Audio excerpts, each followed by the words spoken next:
नमस्कार दोस्तों, आज सुनिए दुख दशा।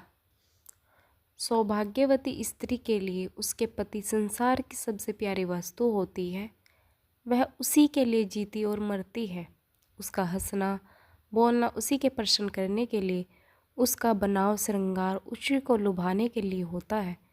उसका सुहाग जीवन है और सुहाग का उठ जाना उसके जीवन का अंत है। कमलाचरण की अकाल मृत्यु व्रजरानी के लिए मृत्यु से कम नहीं थी। उसके जीवन की आशाएं और उमंगें सब मिट्टी में मिल गई थी। क्या क्या अभिलाषाएं थी और क्या हो गया। प्रतिक्षण मर्त कमलाचरण का चित्र उसके नेत्रों में भ्रमण करता रहता है। यदि थोड़ी देर के लिए उसकी आंखें झपक जाती तो उसका स्वरूप साक्षात नेत्रों के सम्मुख आ जाता। किसी समय भी भौतिक त्रैन ताप्तों को किसी विशेष व्यक्ति या कुटुंब से प्रेम सा हो जाता है।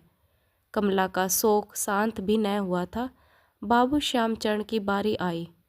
शाखा भेदन से वृक्ष को मुरझाया हुआ न देखकर इस बार दुर्दैव ने मूल ही काट डाला।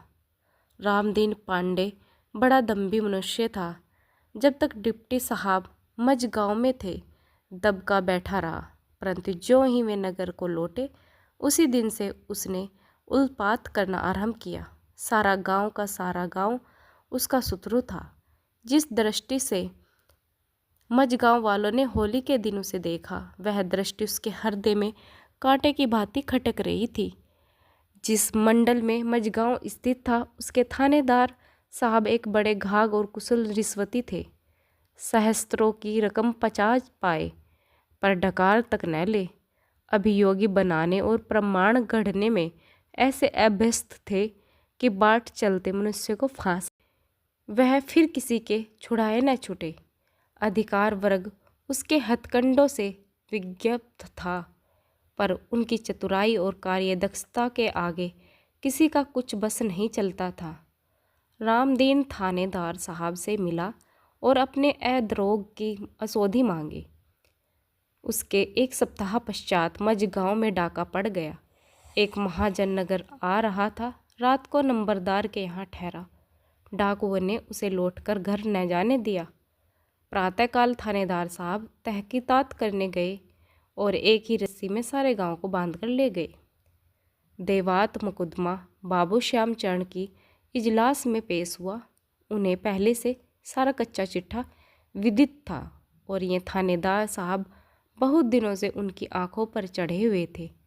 उन्होंने ऐसी बाल की खाल निकाली कि थानेदार साहब की पोल खुल गई।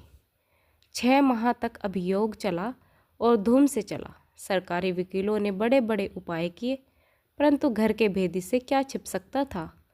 फल यह हुआ कि डिप्टी साहब ने अब अभियुक्त को बेदाग छोड़ दिया और उसी दिन स्यानकाल को थानेदार साहब मुअत्तल कर दिए गए। जब डिप्टी साहब फैसला सुनाकर लौटे, एक हितचिंतक कर्मचारी ने कहा, हजूर, थानेदार साहब से सावधान रहिएगा, आज बहुत झल्लाया हुआ है। पहले भी 2-3 अफसरों को धोखा दे चुका है, आप पर अवश्य वार करेगा। डिप्टी साहब ने सुना और मुस्कुराकर उस मनुष्य को धन्यवाद दिया, परंतु अपनी रक्षा के लिए कोई विशेष यत्न न किया। उन्हें इसमें अपनी भीरुता जान पड़ती थी। राधा अहीर बड़ा अनुरोध करता रहा कि मैं आपके संग रहूँगा। काशी भर भी बहुत पीछे पड़ा रहा, परंतु उन्होंने किसी को संग न रखा। पहले ही की तरह अपना काम करते रहे। जालिम खां बात का धनी था। वह जीवन से हाथ धोकर बाबू श्यामचरण के पीछे पड़ा रहा। एक दिन वे सैर करके शिवपुर से कुछ रात गए लौटे। पागल खाने के निकट कुछ फिटन का घोड़ा बिदका गाड़ी रुक गई। पल भर में जालिमा खां ने एक वृक्ष की आड़ से पिस्तौल चलाई। पटाखे के जैसा धमाका हुआ और बाबू श्यामचरण के वक्ष स्थल से गोली पार हो गई। पागल खाने के सिपाही दौड़े। जालिम खां पकड़ लिया गया। साइस ने उसे भागने न दिया था। इस दुर्घटना ने उसके स्वभाव और व्यवहार में एक मात्र बड़ा भारी परिवर्तन कर दिया। बात बात पर विरंजन से चिढ़ जाती और कटु युक्तियों से उसे जलाती। उसे यह भ्रम हो गया कि ये सब आपत्तियाँ इसी बहू की लाई हुई है। यही अभागिनी जब से घर में आई है, घर का सत्यानाश हो गया। इसका पोरा बहुत निकृष्ट है। कई बार उसने खुलकर विरंजन से कह भी दिया कि तुम्हारे चीखने रूप ने मुझे ढक लिया। मैं क्या जानती थी कि तुम्हारे चरण ऐसे अशुभ है। विरंजन ये बातें सुनी और कलेजा थाम कर रह जाती। जब दिन ही बुरे आ गए तो भली बातें क्यों सुनने में आए। यह आठों पहर का ताप उसे दुख के आंसू भी न बहाने देता। आंसू तब निकलते हैं जब कोई हितैषी हो और दुख को सुने। ताने और व्यंग की अग्नि से आंसू जल जाते हैं। एक दिन विरंजन का चिंतन बैठे बैठे घर में ऐसा घबराया कि वह तनिक देर के लिए वाटिका में चली आई। इस वाटिका में कैसे कैसे आनंद के दिन बीते थे। इसका एक एक पद मरने वाले के असीम प्रेम स्मारक था। कभी वे दिन भी थे कि इन फूलों और पत्तियों को देखकर चिंतन प्रफुल्लित होता था और सुरभित वायु चिंतन को प्रमोदित कर देती थी। यही वह स्थल है जहाँ अनेक संध्याएं प्रेमालोप में व्यतीत हुई थी। उस समय पुरुषों की कालिका अपने कोमल अधरों से उसका स्वागत करती थी, पर शोक आज उनके मस्तक झुके हुए और अधर बंद थे। क्या यह वही स्थान न था जहाँ अलबेली मालिन फूलों के हार गूंथती थी? पर भोली मालिन को क्या मालूम था कि इसी स्थान पर उसे अपने नेत्र से निकले हुए मोतियों को हार गूंथने को पड़ेगा। इन्हीं विचारों में विरंजन की दृष्टि उस कुंज की ओर उठ गई जहाँ से एक बार कमलाचरण मुस्कुराता हुआ निकला था। मानो वह पत्तियों का हिलना और उसके विशिष्ट की झलक देख रही है। उससे मुख पर उसे समय मंद मंद मुस्कान सी प्रकट हो गई, जैसे गंगा में डूबते हुए अश्रु की पीली और मलिन किरणें का प्रतिबिंब पड़ता है।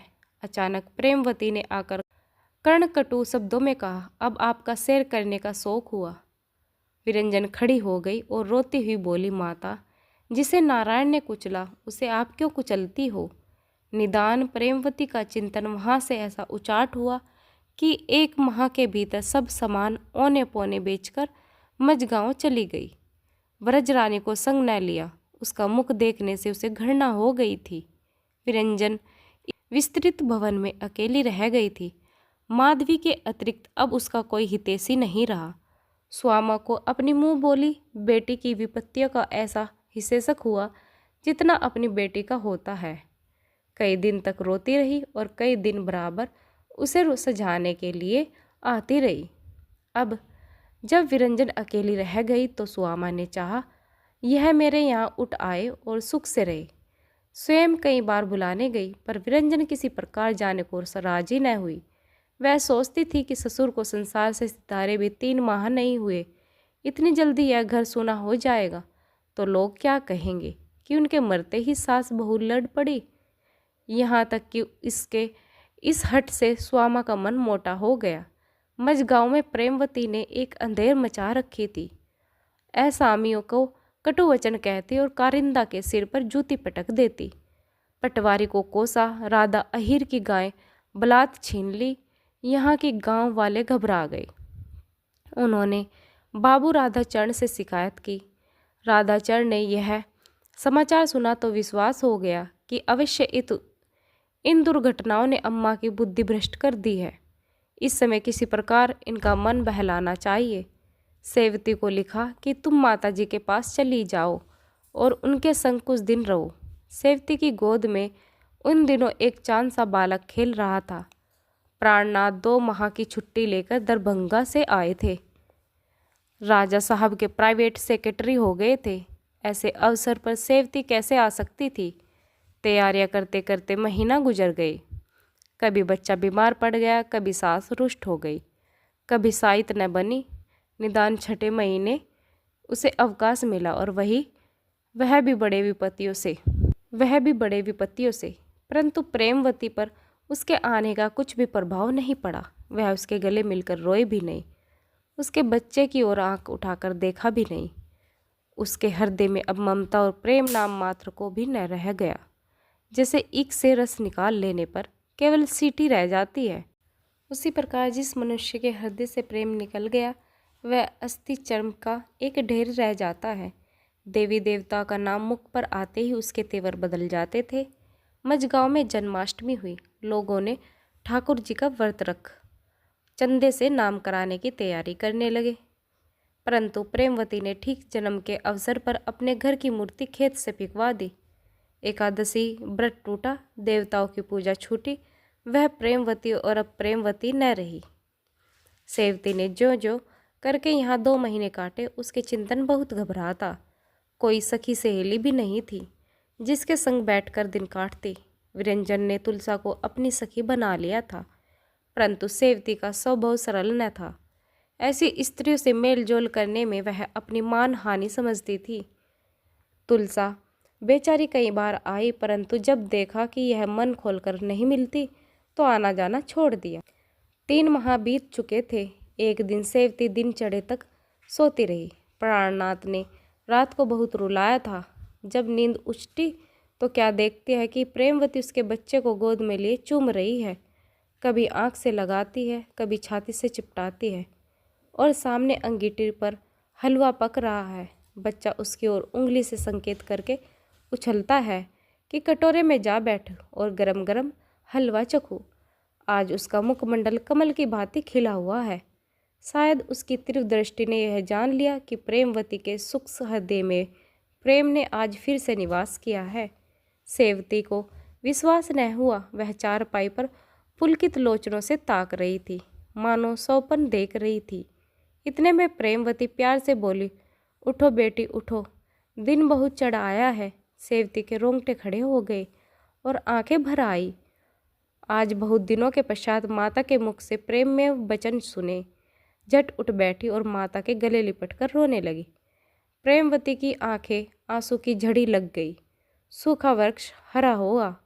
जब दोनों के थमे तो प्रेमवती बोली, सित्तो, तुम्हें आज यह बात अचरज प्रतीत होती है। हाँ बेटी, अचरज ही न, मैं कैसे रोऊं जब आंखों में आंसू ही रहे। प्यार कहाँ से लाऊं जब कलेजा सूख कर पत्थर हो गया। यह सब दिनों के फेर है। आंसू उनके साथ गए और कमला के साथ।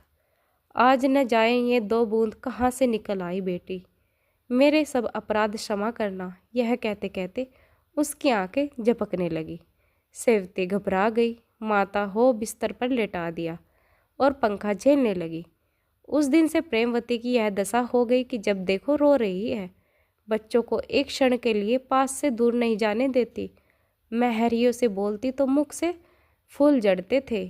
फिर वही पहली की सुशील प्रेमवती हो गई। ऐसा प्रतीत होता था मानो उसके हृदय पर से एक पर्दा सा उठ गया। जब कड़ाके का जाड़ा पड़ता है, नदियाँ बर्फ से ढक जाती है। उसमें बसने वाला चलजर बर्फ में पर्दे के पीछे छिप जाते हैं। नौकाएं फंस जाती है और मंदगति रजत वर्ण प्राण संजीवनी स्रोत का स्वरूप कुछ भी दिखाई नहीं देता। बर्फ की चादर की ओट में वह मधुर निंद्रा में असलित पड़ा रहता था। जब गर्मी का साम्राज्य होता है तो बर्फ पिघल जाती है और रजत वर्ण नदी अपनी बर्फ का चादर उठा लेती है। फिर मछलियाँ और जल जंतु आ बहते हैं।